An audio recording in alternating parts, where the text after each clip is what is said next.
పరిణయం 63rd chapter. హాస్పిటల్కి వెళ్ళాక అమూల్య test చేయించుకోవడానికి లోపలికి వెళ్తుంది.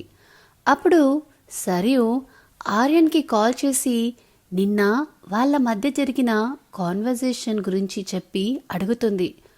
అత్త, దానికి రిచ్ పీపుల్ అంటే ఇష్టం ఉండదు కదా, అందుకే మాకు దూరంగా ఉండాలని, ముఖ్యంగా నాకు దూరంగా ఉండాలని చూస్తుంది అని అంటాడు ఆర్యన్. అదేంట్రా, ప్రేమించింది కదా నిన్ను అని అడుగుతుంది సరియు.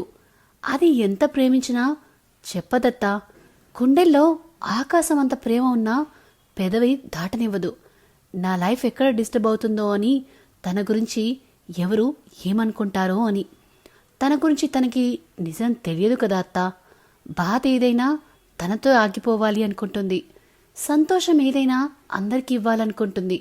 కానీ దాని కళ్ళు అన్నీ చెప్తాయి మనకి. నువ్వు వరి అవ్వకత్తా, దాన్ని నీ చేతిలో సేఫ్గా పెట్టే బాధ్యత నాది అంటాడు ఆర్యన్. సరేరా అని కాల్ కట్ చేస్తుంది సరియు.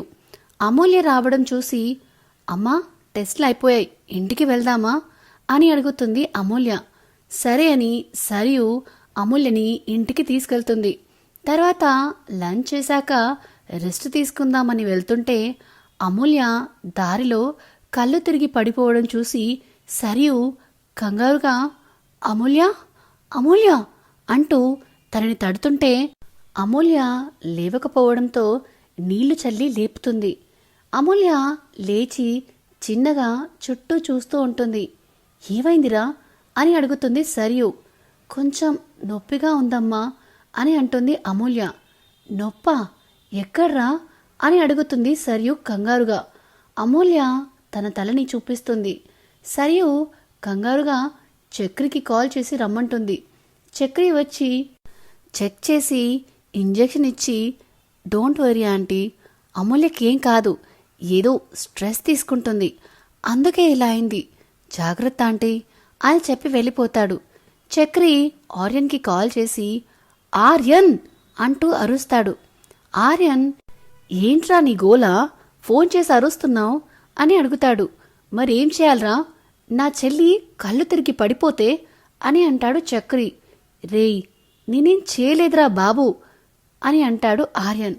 చక్రి, నాకు తెలుసురా, కానీ మ్యాటర్ ఏంటంటే తను దేనికో స్ట్రెస్ అవుతుంది, ఎవరికి చెప్పుకోలేక నలిగిపోతుందిరా అంటాడు. ఆర్యన్, అదేంటో నాకు తెలుసురా, నేను చూసుకుంటా అని చెప్పి చక్రికి చెప్పి కాల్ కట్ చేసేస్తాడు. ఈవినింగ్ సరియు అమూల్య హాస్పిటల్కి వెళ్ళి రిపోర్ట్స్ తీసుకునే అప్పుడు డాక్టర్ అమూల్య చాలా వీక్గా ఉంది అని, ఇంకా టైం టు టైం ప్రాపర్గా డైట్ మెయింటైన్ చేయాలి అని, అలా అయితే ప్రాబ్లమ్స్ ఉండదు అని అంటుంది. నేను చూసుకుంటాను డాక్టర్ అని సరియు చెప్తుంది. సరియు అమూల్యని తీసుకెళ్ళి కూర్చోపెట్టి నువ్వు ఇక్కడే ఉండు అని మళ్ళీ లోపలికి వెళ్తుంది. సరియు డాక్టర్తో నిజంగా అంతేనా డాక్టర్ అని అడుగుతుంది. అవును, ఎందుకలా అడుగుతున్నారు అని డాక్టర్ అడుగుతాడు. ఏం లేదు అని చెప్పి అక్కడి నుంచి బయటికి వస్తుంది సరియు. తర్వాత రోజు నుండి అమూల్యని చాలా కేరింగ్గా చూసుకుంటుంది, అన్నీ టైం టు టైం ఉండాలి అని. ఇంకా అమూల్యకి అన్నీ నచ్చినవి మాత్రమే ఉండాలి అని స్ట్రిక్ట్గా చెప్తుంది ఇంట్లో వాళ్ళందరికీ. అలా 1 వీక్ రికవర్ అయ్యి అమూల్య సరిని చూసి, అమ్మా నేను ఇంటికి వెళ్తా, అంకిత వస్తుందంట అని అంటుంది. సరియు కూడా సరే అని ఒప్పుకొని పంపిస్తుంది.